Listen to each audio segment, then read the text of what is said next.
अस्सलाम वालेकुम। सियाणे कहते भी सरहदी पो परांदी पो लक विचाले ही आना। वो हाल आ साडे पाकिस्तान की आवाम का भी इन्हों हल्ले करे भी समझ कोई नहीं आई। अज तुसी देखिया होना कि अज पाकिस्तान के पार्लीमेंट हाउस ना पहला अजलास सी ते उत्थे जो हो रहा तुहाडे सामने ही है। कोई इंज करके घड़ियां जड़ा लमकाई खड़ा तो कोई मास्क लमकाई खड़ोता, कोई जुत्तियां मारन दिया तो कोई नारे मारी जाता। मैं पाकिस्तान की आवाम नूं पुछांगा भी पाकिस्तान दियां जिहड़ियां दो पार्टियां ने रल के हुकूमत बनाई आ, पीपल पार्टी ने ते नून लीग ने, वो हिसाब आ इन्हां दोनों पार्टियां दा भी ये इंज ना कल्ले कल्ले सी ते किद्दां आवाम नूं बेवकूफ़ बना के ना इंज इकट्ठे हो गए। लेकिन इंज इकट्ठे होने नाल ना इन्होंने इकट्ठे नहीं होना, सिर्फ आवाम नूं धोखे च रखिया। आ सिर्फ क्रॉस का निशान ही बनया इंज करन। मैं कहना जिद्दां ये इकट्ठे होए है ना, इन्हों तो चाहिए कि ये है ना हुण आपस च पूरा ही इकट्ठे हो जान। मेरा कहण दा मतलब ये आ भी ये ना हुण आपस च रिश्तेदारियां ही कर लैन, उदां तो इन्होंने इकट्ठिया नहीं रह सकना। और रिवाज बनया ना वट्टे सट्टे वाला, वो हिसाब ये करन हुण भी आपस च ना दो चार रिश्ते इधर उधर कर लैन तो चलो शायद अल्लाह पाक इन्हों इकट्ठिया रखे सारी उम्र। लेकिन इन्होंने उदा इकट्ठे नहीं रहना, बस आवाम नूं बेवकूफ़ बनाउण वास्ते ना ये कल्ले कल्ले हो जाते आ, एक दूजे के खिलाफ नारे मारते आ, एक दूजे के खिलाफ गंद बकते आ। मैं कहना भी अखीर ही कर देंगे। हाँ हुण अज पार्लीमेंट का अजलास तुसीं देखिया होना, नहीं देखिया तो देख लियो। जो करतूत है अज पार्लीमेंट च करन डए आ तो दुनिया दे विच साडा की पैगाम जान डिया। दुनिया दे विच किड्डी कछाई साडी पाकिस्तान दी बयान करन डए। कुछ नहीं करना इन्होंने, आ कुर्सी ते बह लैन दो इन्हों, हले बैठे नहीं गए। तो मैं कहना है जड़े ताजर लोग ने ना, इन्होंने हुणी महंगाई करनी शुरू कर दी। कल हले खाद की बोरी 1200 रुपये महंगी हो गई, अज सीमेंट की बोरी 100 रुपये चढ़ गई। सरिया वो महंगा होंदा जा रहा, कोई पुछण वाला नहीं इन्हों। पहले तो साल बाद बजट आंदा हुंदा सी, सारी आवाम टीवियां धर के मोहरे बह जाती सी। जून के महीने च के बजट आना, कोई तनख्वाहां वधनियां, कोई महंगाई घटनी, कोई आवाम लई ना सहूलतां होणगियां। लेकिन हुण बजट वाला किस्सा कहानी मुक गई। हुण तो मैं कहना रोज़ ही बजट आ, रोज़ ही बजट आ, हर रोज़ ही महंगाई हुंदी आ, हर रोज़ ही चीज़ां नूं अग लगी पई है। अज सवेरे तुसीं चीनी लैके आओ रेट होर होऊगा, शाम नूं लैके आओ रुपया 2 चढ़ी होऊगी। मिल्लां हाल देख लो, शुगर मिल्लां चलन डईयां, कोई चीनी का रेट भोरा थल्ले आ होर हफ्ते नूं मिल्लां बंद होंदियां तो रेट देखो किदां चढ़दा। इदां स्टाक कर लेंदे ना कि गरीब आवाम के मूँह चों रोटी की बुरकी खिंचण वाली कर। आवाम बहुत परेशान आ पाकिस्तान की।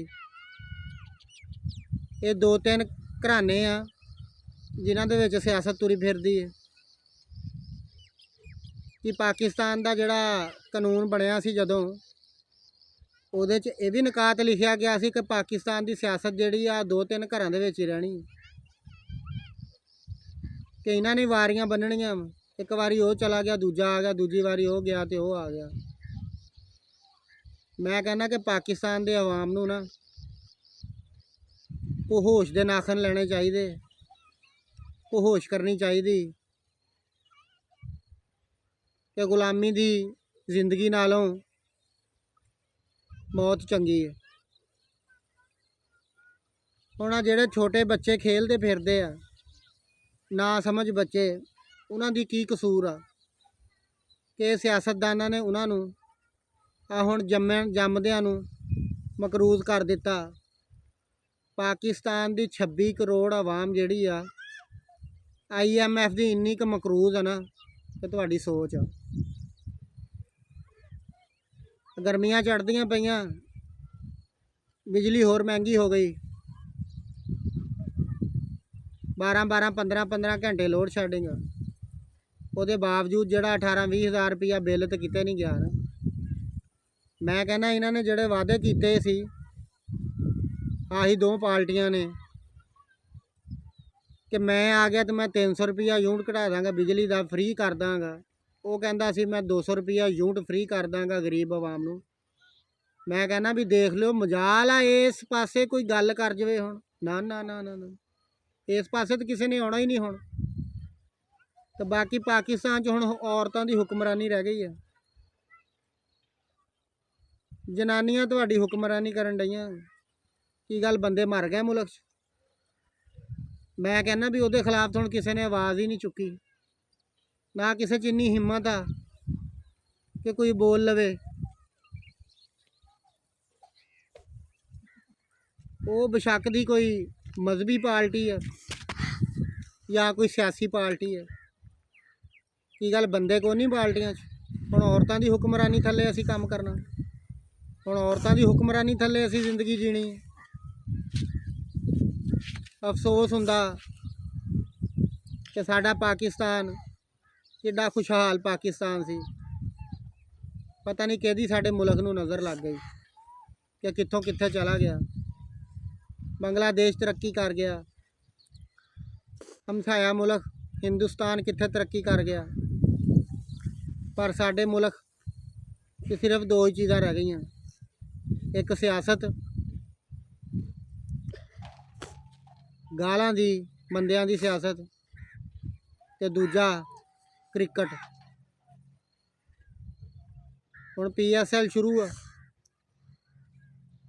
ਆਵਾਮ ਦੀ ਤਵੱਜੋ ਉੱਧਰ ਆ। ਇੱਧਰ ਦਿਨ ਬ ਦਿਨ ਮਹਿੰਗਾਈ ਹੁੰਦੀ ਜਾਂਦੀ ਹੈ, ਕੋਈ ਪੁੱਛਣ ਵਾਲਾ ਨਹੀਂ, ਕਿਸੇ ਨੇ ਕੁਛ ਨਹੀਂ ਬੋਲਣਾ।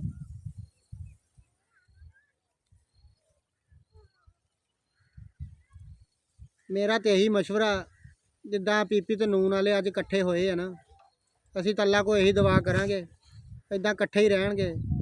ਮਸ਼ਵਰਾ ਮੈਂ ਫਿਰ ਦੇਵਾਂਗਾ ਕਿ ਇਹ ਹੁਣ ਆਪਸ 'ਚ ਨਾ ਕੋਈ 2-4 ਰਿਸ਼ਤੇ ਦੇਣ ਲੈਣ ਕਰ ਲੈਣ ਵੱਟੇ ਤੇ, ਚਲੋ ਸ਼ਾਇਦ ਇੱਦਾਂ ਇਹਨਾਂ ਦੀ ਆਪਸ 'ਚ ਨਿਭੀ ਰਵੇ ਤੇ ਮੁਲਕ ਨੂੰ ਇੱਕ ਹੋ ਕੇ ਚਲਾਉਂਦੇ ਰਹਿਣ। ਤੇ ਅਗਰ ਮੇਰੀਆਂ ਕੋਈ ਗੱਲਾਂ 'ਚ ਤੁਹਾਨੂੰ